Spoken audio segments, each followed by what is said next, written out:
We're here to talk today about the airmail pioneers, and my name is Addison. Pemberton, my wingman is Larry Tobin, and Larry and I have a passion for the airmail pioneers in that they are the beginning of what has become our commercial air system we know today. I mean, every airline that we know today started out as a CAM, contract airmail carrier. If I take you back to 1918, the U.S. government, a guy named Otto Praeger, who worked for the post office, decided that airmail might be a good idea, a fast and economical way of moving airmail around the country. So the first airmail was commissioned in 1918. And one of our goals is to fly the airmail next year to celebrate that achievement. On the 75th anniversary of airmail, Ben Scott and I flew from Reno to Iowa City, half of the Transcontinental Airmail Route. And in 2008, Larry Tobin in the C-3V to your left, myself in the Boeing 40, and Ben Scott in a Stearman Model 4 Speedmail flew the entire Transcontinental Airmail Route from New York to San Francisco. And my entire adult life, I've just been fascinated with that achievement. It seems to be the untold story. Until 1926, the post office ran the airmail system. And Otto Praeger decided in 1921 they thought they could run airmail day and night. And he went to Congress and wanted money to build what he envisioned as the Transcontinental Airmail Route and the light line, meaning there would be an airway beacon every 10 miles coast to coast. So 230 beacons, 2,300 miles coast to coast, maintained 24/7, 365, for these guys to fly day and night. And to prove that feasibility, he picked President's Day, 1921, February, to demonstrate that this was possible. And with that said, 2 de Havilland DH-4s left San Francisco, and 2 de Havilland DH-4s left New York. And the idea is that one of those 4 airplanes was going to get coast to coast. Well, very shortly into this endeavor, the 2 westbound airplanes ended up in Pennsylvania, grounded.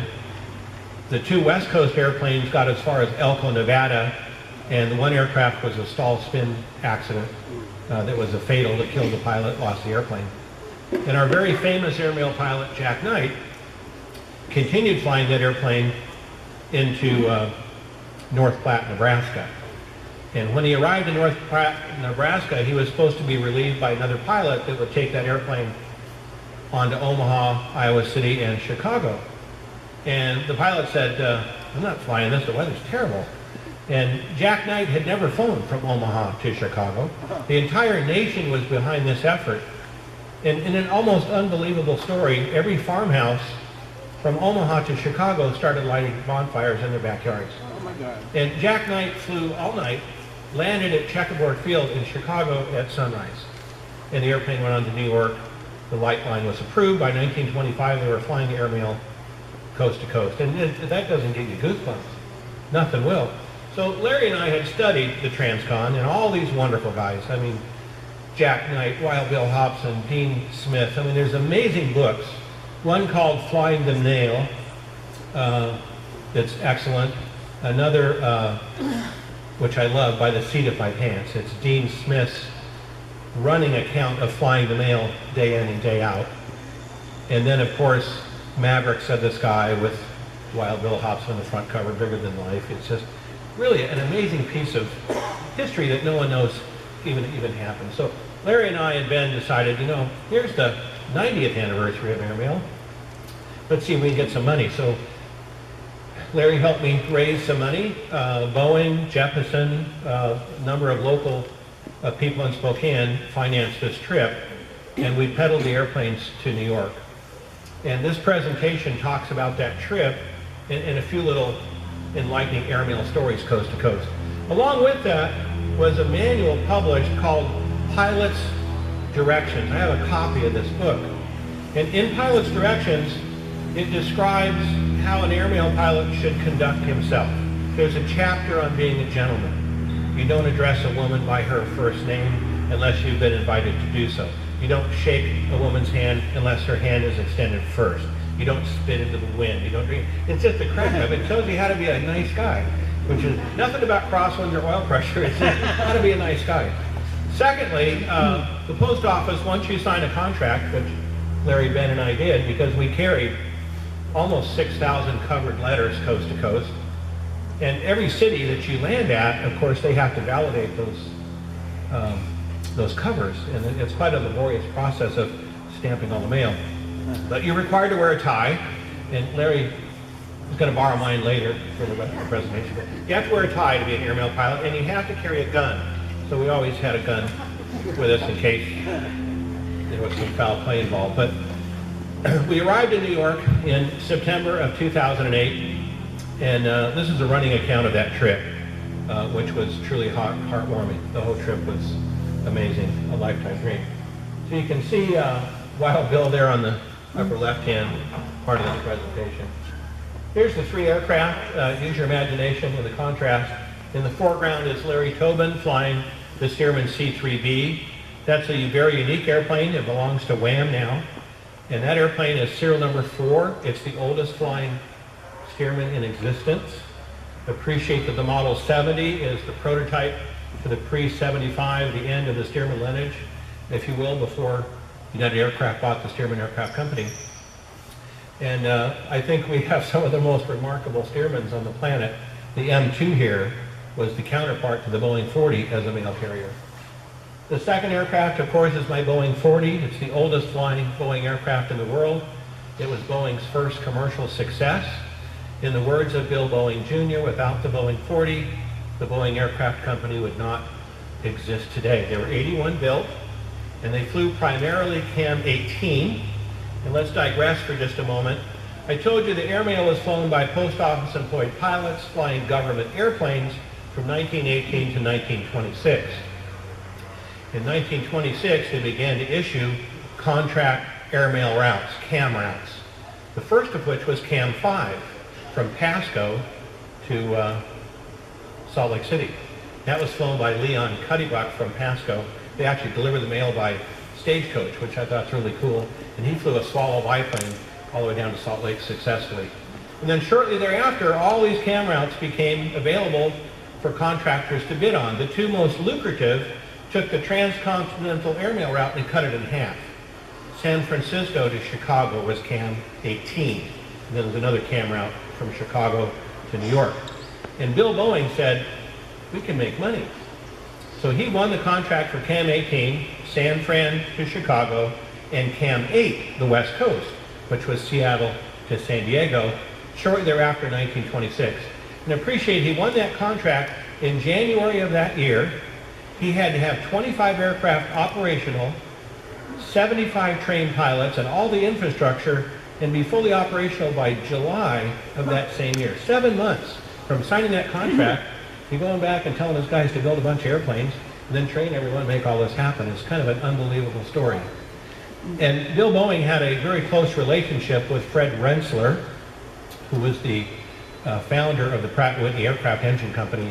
And Bill was the only one that could get Pratt & Whitney engines. So Bill Boeing said, I don't want to fly behind Liberty water-cooled engines. I want to carry people and mail instead of water. And the Boeing 40 was a success right from the start. The airplane in the far background is a Stearman Model 4, probably one of the best biplanes ever built. Lloyd Stearman said in his words exactly that fact. There were 31 speed mails built, 12 of which went to American Airways as airmail carriers. A number of other carriers had them, and 10 of those 30 airplanes went to private owners, including Ben Scott's father, bought that airplane brand new from Lloyd Stearman in 1930.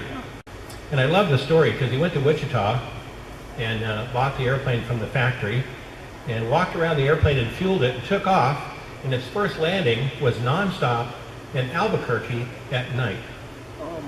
These guys are bigger than life. And the only reason Ben's dad wanted the airplane, it was the only airplane at the time that could take off from Reno and fly over Lake Tahoe without having to make a turn and fly nonstop to LA, which I thought was really cool.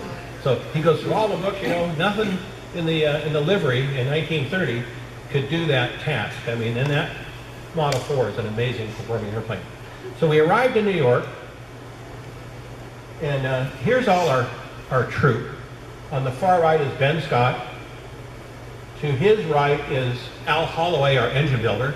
Very nice to have a very good mechanic on an epic trip like this in case something breaks, because we know airplanes never break, right?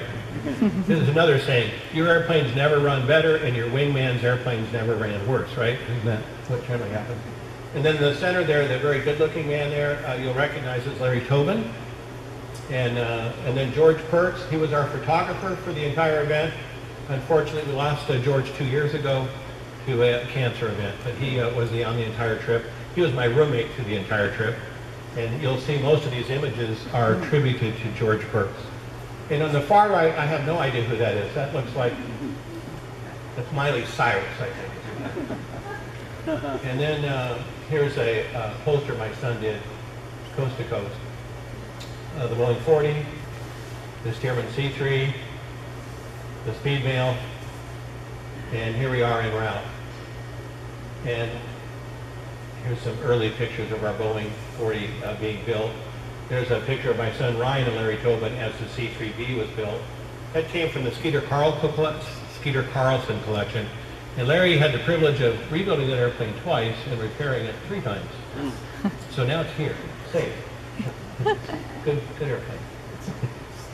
So here's, my son Ryan did a lot of the work on that airplane structurally, and you'll see what happened to it later with some of the artwork. Now, one of the big appeals to being an airmail pilot in the 1920s is you got to wear these really cool clothes. And if you look on the far right to left, the second gentleman from your right is Wild Bill Hobson. And Wild Bill flew for the post office until 1925. And he had the habit of flying his de Havilland DH-4 over Bellefonte, Pennsylvania. And he was very proud of the fact that he could drop his laundry from the de Havilland DH-4 and hit the lawn in front of the hotel in which he lived. And then he would return for his mail later that day. There's a story that he was dating a girl in New York and actually rode on the wing of the de Havilland DH-4 from Bellefonte, Pennsylvania to New York one night.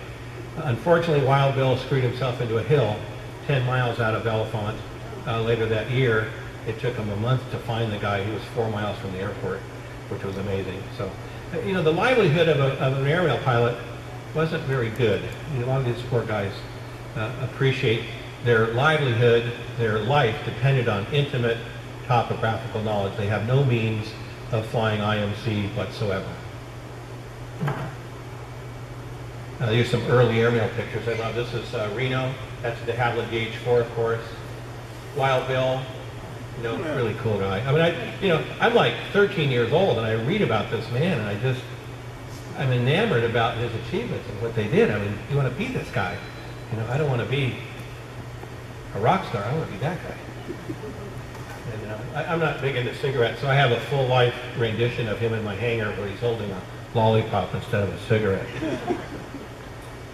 Your typical airmail, and of course, what a better setting here than WAAAM. We've got, you know, these significant aircraft as well as the vehicles that kind of represent what's going on here. That's an early Model 40. And I love this picture. This is Iowa City, and tragically this hangar was torn down last year. But this was on the Transcontinental Airmail Route, and the cool thing is they could open doors on both sides, and you could taxi a Boeing 40 or de Havilland DH-4 in the hangar, and they close the doors. It's snowing outside, and they even did that with DC-3s. They roll people into the hangar, close the doors, unload all the folks, and blast them off. And I've actually stayed in that hangar about 3 times over the last 20 years. And they decided it was a OFA, FAA obstruction, and they tore it down last year, which is really sad. But that hangar was there until the year. Here's Omaha with a de Havilland DH-4. I love this picture here. On the left is Bill Boeing shaking Grant Donaldson's hand. He's the man that was flying my Boeing 40 when it crashed. We recreated the picture with myself, the same airplane, and Bill Boeing Jr. And to Bill Boeing Jr.'s side is Bill Carson, the president of the Boeing Aircraft Company at the time. And this particular day, I had the privilege of asking Mr. Carson if he'd like a Boeing 40 ride. And I canvassed that with the fact that he'd be riding in a homemade airplane with a weekend pilot when his lawyers had a problem with that. and he asked if he could bring his grandchildren, which I was very heartwarmed by. So we have a picture over the Space Needle with Scott Carson plastered in the window with a big grin, and it was very an honor to get to do that. And here's some of this pilot's directions book, and part of the oath that you take as an airmail pilot. And if you read some of these words, it's just really heartwarming. But the one I really love is this one. In view of the evident hazards and possibility of injury or death, the individuals, as well as property damage and postmasters, are hereby directed to refuse permission for landing any type of aircraft on the roof of a public post office building. Okay, and I love the last line, without prior approval. Really? And here's the Transcon that Larry and I were so passionate about. It starts in New York. And appreciate, much like the Pony Express, the airmail architecture was such that you had pilots that had intimate knowledge of about a 200-mile segment. So, one guy didn't fly coast to coast. One guy flew New York to Belfont, the next guy Belfont, Cleveland, on and on and on. So you've got someone that's flying the same real estate every day. Someone that flew from Hood River to Pasco every day probably knew every rock, if you did that after a few years. So appreciate, if you will, you can see the distances are marked on this map. 217 miles from New York to Belfont. And the first thing that Larry and I noticed is they have mountains in the east, but they're only like 3,000 feet tall. We call those hills, right? Yeah. But what do we find, Larry? What do they look like? Yeah, there's a mention. You're going to canopy in through the trees and you're not going to find it. It's 200 miles of hard timber, and there's nowhere to put an airplane. And the airmail system called that Hell's Stretch. They lost more airplanes between New York and Belfont and between Salt Lake and Elko than anywhere in the nation. And then, of course, out on the west between Reno and San Fran through Donner Pass. So, Larry and I are thinking, oh, hill, 3,000 feet, that's nothing. We don't even lean our mixture until we get to 10,000 feet. Yeah. And it was pretty sobering. So you go, obviously, New York to Belfont, then to Cleveland, Ryan, Ohio, Chicago, Iowa City, Omaha, North Platte, Cheyenne. Now look what happens when you get to the Rockies. Look how short those distances are. 134, 97, 150. That's because you're climbing some pretty rough terrain. These guys are circling, they're trying to find thermals, they're clawing for altitude, they're fighting turbulence, and they're burning gas like crazy. And then they get out in the flatlands, they bang across Elko, Nevada, and then Reno, and then San Fran, which is pretty interesting. Now this book, Pilot Directions, that I keep referencing, there's a mile-by-mile, blow-by-blow, detailed description of every mile of that route. And I had the privilege of having a lady from the Smithsonian in the front seat of the airplane reading me this book as we were flying along. And, on your left will be mountain such and such, and to the left is the river, and here's where this guy crashed. And it was really truthful. To begin by 1925, now you can see the Transcon day and night. So typically they left New York at noon, and they went through a complete night cycle, landed in San Fran that evening. It's about 30 hours to fly an airmail letter coast to coast. And they did that with about 80% certainty, which was remarkable. We had covers that declared the Pemberton, Tobin, Scott event that we handed out to people. We had special stamps made, which was very fun. And again, this is all of the cities that we flew. And of course, we mailed one to Jack Knight, but he was dead, so he never got that. And then I love this story because we're entering New York, and Larry's an airline pilot, and he coaches me in all the proper jargon so that air traffic control and approach control sounds like we know what we're doing. And I called in Boeing 40 Flight of 3, 6500 VFR for Republic. And they came back with Boeing Flying Fortress Flight of 3, cleared to 6,000 feet, maintained VFR. I said, well, we're not Boeing Fortresses, we're a Boeing 40. And somehow they thought I was a C-130 gunship. They couldn't figure out what we were. And, maintain 230 knots. Like, well, that's not going to happen. We went back and forth and back and forth. By the time we got to New York and landed at Republic Field, I called up the air traffic controller, and they assigned us the call sign Airmail 1, which we were able to use, which turned out to be a license to kill for the next week. So we were then destined Airmail 1. We had a real call sign. It kind of rolls off the tongue, doesn't it? got no approaches everywhere we went at their request. I mean, it's just crazy, crazy. And as Larry suggests, and I'll get into a few slides here. So here we are landing at Republic Field. This is Larry with George Perks in the front seat on short final to Republic Field, which, as we all know, is but a few miles from JFK, isn't it? And you've got Coney Island and what's the bridge that I can't remember. What we climbed over on. Yeah, Terrazano Bridge, is that how you pronounce it? Verrazano, that's it. I'll tell you about the Verrazano Bridge here in a second. But anyway, so we were hosted at the Air Power Museum there at Republic. They were wonderful to us.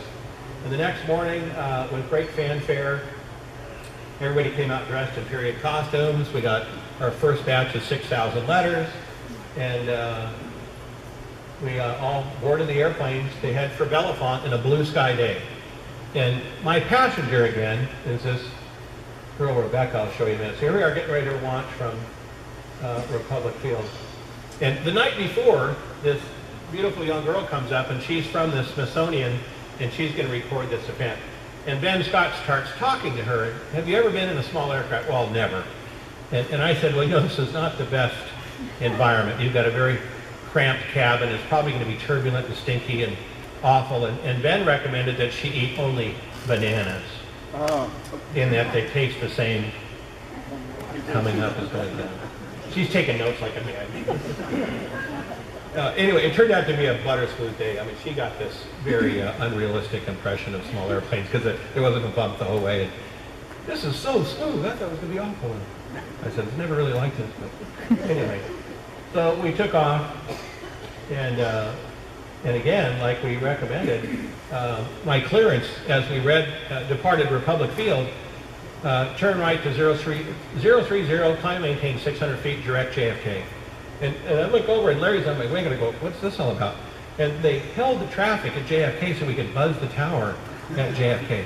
And then they said, maintain 600 feet. And next, we're sliding by Coney Island. And you can see there's the control tower at JFK. And then we go by Coney Island. And DC-9 goes right under it, or MD-80, excuse me. I'm still an old guy. And then we get to this Terrazano Bridge, and I key the mic, and I go, Airmail 1 request altitude restriction on Terrazano. And they said, you're just Verrazano, V. And I said, just how high is that bridge? Well, it's 600 feet, and I asked for 650, and they gave it to us. And we went between the spires of the Verrazano Bridge, which was cool. And then we wanted to circle the Statue of Liberty, of course, and they let us drop right down on the Statue of Liberty.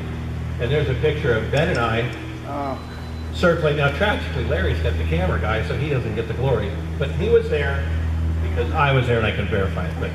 But so we circled the Statue of Liberty, and then they let us fly around Manhattan. We're snaking around, and that's where Sully landed, right there, just to our left, right down the Hudson there. And then pretty soon we're flying along, and I look out my window, and there's this giant bazillion-dollar helicopter out there. And I called approach, and I said, is the helicopter on frequency? And they said, well, go to Yumpity Yump. And I called these guys, and they said, can we fly along with you guys? This looks like a lot of fun. And that's the Port Authority. Those are the cops. And so they flew right with us.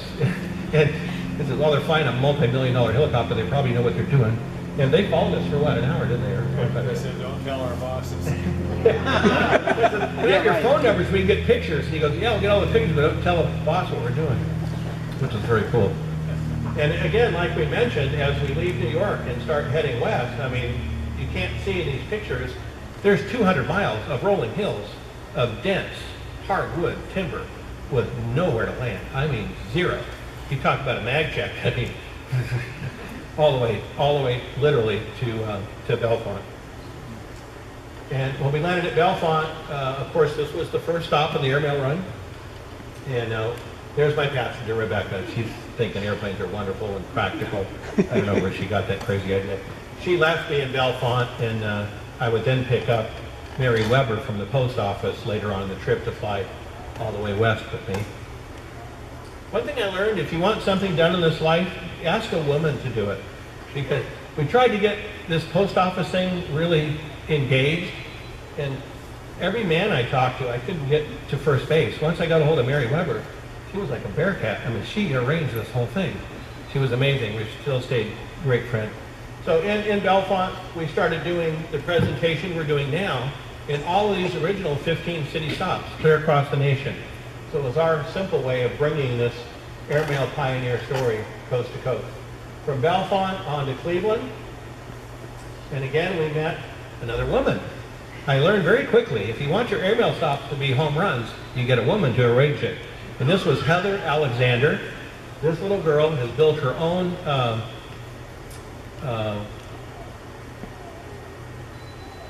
what is being 60s for pits. Peat and Hole air camper. This girl flies a Peat and Hole. So I threw her in the 40 and gave her a ride around, and she hosted us there in Cleveland. And so we left there, we went to Toledo, and on to Bryan, Ohio. And again, we had what, anywhere from a couple hundred to several thousand people at a couple stops. Several thousand more often. Yeah, several thousand. And the thing I always ask people, this always really was heartwarming to me. I'd ask people, how far did you come today? And I remember this lady, she was about 70, she came up and she, well, I drove 250 miles, I had to come. I go, you drove 250 miles? And you know, I'm feeling bad because I just had to fly 2 hours and I'm hungry, and she just drove 250, so I let her sit in the airplane and all that. But the more people I would canvass, I was just amazed. So we started throwing kids in the airplanes and telling the story. I mean, maybe we've left some impression on these people, is my goal. There's George Burks, our dear friend that we lost. And here we are at one of the presentations. And then as we left Bryant and we started heading to Chicago, we kind of made Chicago kind of a whistle stop because the weather was going downhill. And now we're headed to Iowa City, an attempt to get to Iowa City. Notice the ties. Yes. Those are airmail ties. And then weather got really crappy. And we all know flying old airplanes and crummy weather is really stressful. And what did we do, Larry? Put you up front. Well, he couldn't see in the 40 because you can only see where you've been by looking behind the wings. You can't see ahead. And when we started scuttling, I had to go up front because I could see and I had George with me for eyes, but it got bad really quick. And you got wind turbines out there that are 400 feet tall. And we got down to 600 feet of AGL, and Larry, we all were done. So we hit the old 911, and we ended up finding a little airport called Rochelle, Illinois. And we landed there. And look at the weather we were in. Isn't that nice? Oh. Yeah, it's like something that Al Roker would show us on a Monday morning. So we spent 4 days at Rochelle, Illinois. And we did a lot of this. That's Larry sleeping. And there we're all sleeping. You know, airplanes were real clean after 4 days. And we did presentation for school kids. We got a good guy rate at the hotel. And then it started raining. And it rained so bad all the toilets backed up. And none of the toilets were working in town. It was very clever. But I think we're a citizen. We can vote in that town, I think, now, after 4 days. Anyway, so staring at sky vector every morning, you know, waiting for the little dots to turn green or at least blue, was days and days of that. So anyway, we finally, by day 5, things got better. And we're back on the road. And lo and behold, flew in a million. And I think maybe the weather gods made us pay our dues in Rochelle because we flew across Wyoming with light and variable winds. You guys have all flown Wyoming, right? How do you know when the wind is not blowing in Wyoming? Does anyone know that? All the people are leaning over, aren't they? I've never landed in Wyoming that wasn't blowing 30. There wasn't a breath of wind clear across. So we launched, and this is kind of heartwarming. One of our sponsors was Bill Boeing Jr., and his wife was born in Wahoo, Nebraska. In fact, they financed a hydroplane racer called Miss Wahoo for years. As we left Omaha, George is in the Boeing 40, and he takes a picture of Wahoo, Nebraska. He photoshops it. iPhone sends it while we're flying real time to Bill Boeing's house while we're in the air. And he gets this chat thing going back and forth. I mean, think about the dichotomy of technology. We're in a 80-year-old airplane, real time. And many times, Larry and I and Ben would land, and people would have our pictures that George had published on the website and already printed them in the hangars that we were at before we could get on the ground, which was very cool. In Grand Island, Nebraska, and one of my favorite things on these trips is you get up in the morning and you're pre-flight in the airplane and you hear the squeak of the leather and you push the airplanes out and the tires make that, you know, through, and you pull it through and the engine burps a little bit. A couple stains of oil on the ground. All that pre-flight stuff to me is kind of real, it's magical. And you know, you can hear a pin drop and all this, and then the whine and the inertia starters and the things start coughing and warming up, and you're just pinching yourself because you get to do this. I still get excited about that every morning. So, and I'm not a morning person except if I have to fly. So with that said, we continue heading west to eventually through Wyoming. This is North Platte. Very famous airmail stop. That's where Jack Knight, as we talked earlier, carried the mail. And then to Rawlins, Wyoming, with zero wind. And then to Rock Springs. And Rock Springs was a little bit alarming. Larry flying the C-3B with an air-breathing 220 is pretty altitude limited. That airport's at 7,000 feet. It was, what, 75 degrees. So everything came out of the B and went into the 40. I had George. At that time, I had Mary Weber with me. And we figured we had the 40 at the first time pretty close to gross weight. And you get to the end of the runway, and you know, you look at the first intersection. If your tail's not up by then, you're going to start thinking about plan B.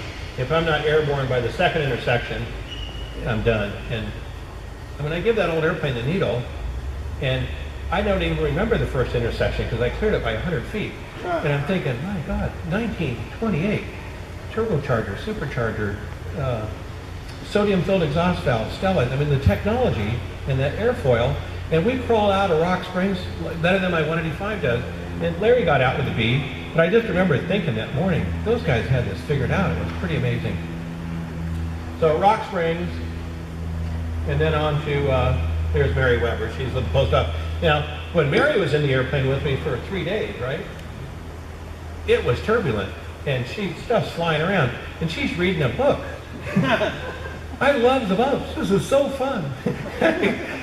I thought, I gave her a bunch of barf bags, and she was reading these little, you know, romance novels all the way across the country. I thought was amazing. She's just a doll.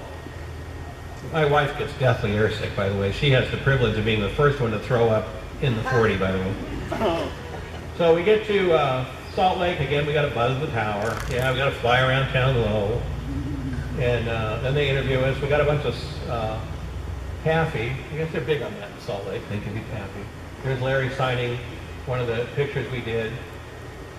And then we continue heading west. And we timed it. This was Speed Week at Bonneville. And we get to Bonneville and we're thinking, should we? and we're talking on the radio, you know. You were the most 3 unique airplanes on the planet. Someone down there is from the fence, we better not. But we talked about it. I think that would be cool to go down Speed Week at 10 feet down the...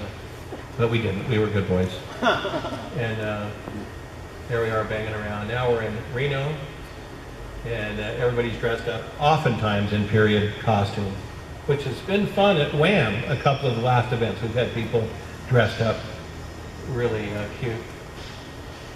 Now, this is really kind of a cool picture because that's Mary Weber from the post office in Washington, D.C. that rode with me. And she's handing the mail to the postmaster in San Francisco, and to her right is Susan Boeing. And it was her grandmother that handed the first mail bag to the first Boeing 40 from Crissy Field on the first cam route eastbound. So it took 80 years for the mail to come back, I figured is what happened. But that's Bill Boeing had his daughter meet the airplane, which I thought was very cute. She's a lovely woman. And we had the privilege of giving most of the family members rides in the airplane as well. And then we circled San Francisco. And there's the Golden Gate Bridge. And the cool thing about this, Larry, expand on your San Francisco experience.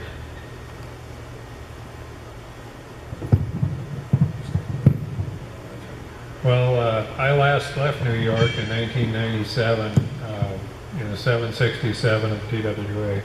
Landed on 28 right in San Francisco, and that was my last landing in an airliner. And then many years later, my next landing was on 28 right in the C-3B, after we'd just been down over the Alcatraz and the Golden Gate and everything, about 400 feet. So I got to go full circle in my airline career. Isn't that cool? That was pretty heartwarming. They waived a $2,000 landing fee at SFO, and they held the traffic at San Fran. A lot of people headed to Hawaii that morning that weren't too happy with it. And there we are at San Fran, and there we are departing. And we were hosted that evening by Bud Field at Hayward Airport for a wonderful kind of a celebration event of the experience. And here we are. You can see George on our right, Larry Tobin, Al Holloway, myself, Ben, and on the far left is the late Bud Field, who actually owned the Aristocrat there behind us, which I was surprised to see that today when I came. And then we departed San Fran, and Larry and I began to pedal home for Spokane, and Ben went to Reno. And we spent the night in Portland, and that next morning we were headed to Spokane. You can see Spokane from Portland after having come from New York, right? What could possibly happen? We're almost home, right? So with that said, I'm going to turn the mic back over to Larry, and I'll show you the pictures. Well, in Aurora, we spent the night, and we just cruised down over his crash site in Canyonville, Oregon, and looked that over. He went down, looked it over from the Boeing 40 to see what it was really like, and I flew cover for him. So then we talked about it that night at dinner, that if we ever had to put one of these things in, if we got the trees into the wood wings, we'd probably have a chance of surviving it. And it looks like that's what they did at Canyonville, because those one of them survived. So anyway, we talked about this at Aurora. Next morning we got up heading home with one fuel stop in, I think, Tri-Cities, and it was raining a little, about 2,000 foot overcast. First time we put our thick flying suits on the whole trip. So we're motoring up the gorge, and you know there's a distance here between Cascade Locks and Hood River where you say don't quit now. Well, about halfway through that, my engine gave up the ghost. And I mean, we were at 2,000 feet, and within 50 seconds I was into the trees over on the Washington side. I did a quick look at I-84, and there's no way you get on I-84 because not only do they have the concrete dividers on the freeway, but the trees canopy in from the sides, so you just didn't have a shot at that. So I next took a quick look at Highway 14. I mean, I'm coming down like a rock now at 40 miles an hour, and Addison is yelling, watch your airspeed, watch your airspeed. And I had been down to see it, and the ergonomics weren't good in the V. And I mean, I was coming down about this angle, and I looked at Highway 14, and it was just tunnels and wires. I didn't see any way I could survive that.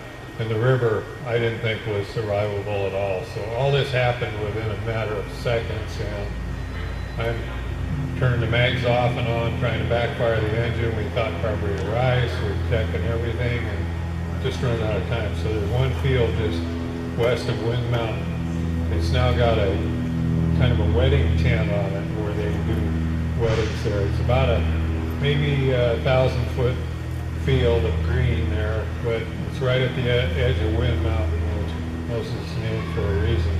But I took up the only field I could go after. We agreed was the only option, and I headed for that. And I got on a downwind, and as I turned the base, and I was coming down like a lawn dart, all of a sudden the trees on the end were probably 100, 200 feet high, so that screwed it all up.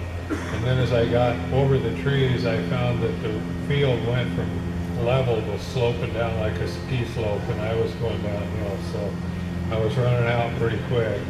And keep in mind, this is 50 seconds is all this is going on. So, and another thing is the big old ham standard propeller, when it's not moving, really acts as a speed brake. So anyway, I saw I was running out of field, so there was a little piece of asphalt road there I saw, so I turned to it, and I saw a tree coming that was going to nail me right in the engine in the center section, which I was still flying, but I was down to maybe 4 or 5 feet.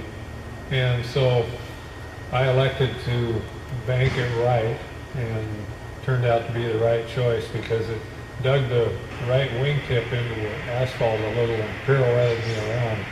And this big tree, it was about that big around, buried itself all the way through the wing and all the way back through the aileron, and it kind of stopped like just instantly though. And just before I had the hit, I turned the corner and saw what was happening. I had my thumb on the mics on the radio switch, and I keyed it and said to Addison, "I'm dead."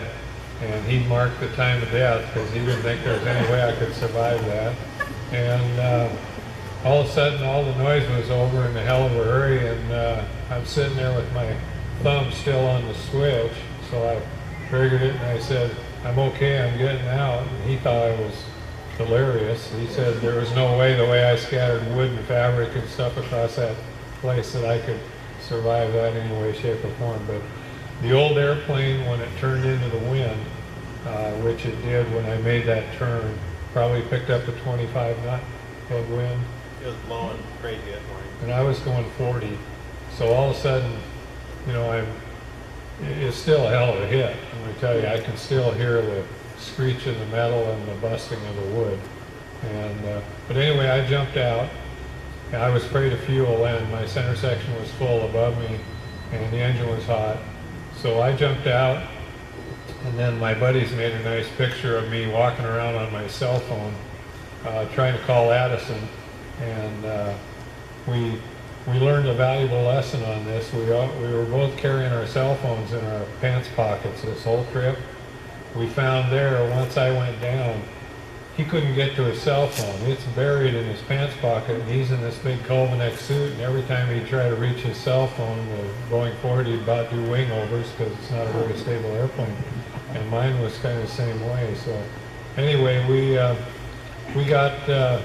I got away from that thing, and the homeowners were right there. They said the dog heard me coming before they ever knew I was coming. And I was just down the hill from their house. But the dog went nuts and went over the window. I guess it just heard this thing coming through the air.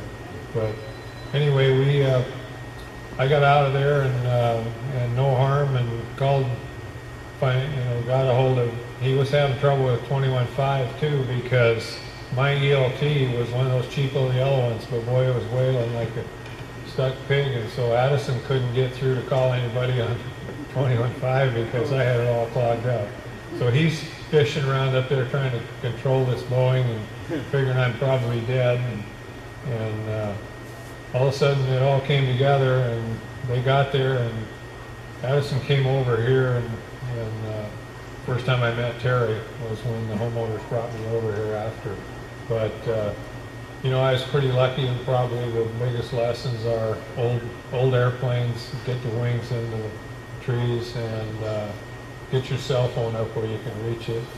So You rode home with me that afternoon. yeah, we collected our thoughts here a little, and I never buy hull insurance, but on this trip we bought hull. We both did for about a month, because if we got caught in thunderstorms or something in the Midwest. So I bought hull insurance, and we get over here, and I'm talking to Addison. I said, "Geez, the airplane's a mess. I don't know what I'm going to do with that." And he said, "You don't own it anymore. Vimco does." I said, "Wow." It didn't occur to us. Oh my God, it was insured. So anyway, it was great to have him on my wing. I think I gave him gray hair, but I wouldn't want anybody else on my wing. And you know, I was awful lucky to survive that. That could have happened in numerous places, but it worked out. And then after I got the airplane all rebuilt, we found a little weak gear cluster in that on a fly-in we had in Spokane, and it dumped it on one wing, and I got to rebuild it again. So by then, we brought it down here on loan, and Terry liked, I think, the red wing, and so we made a deal, and this is its permanent home now, and it's totally happy, and I'm very happy that it's here. I'm 75 years old, and I don't think I want to fly it anymore. I fly a PT Stearman, and that's enough for me. Thanks.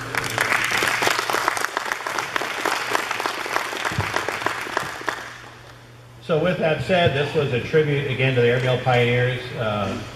Being here at WAAAM Winters has been a wonderful home for the airplane. That's it. Okay, thank you for coming today. Yeah.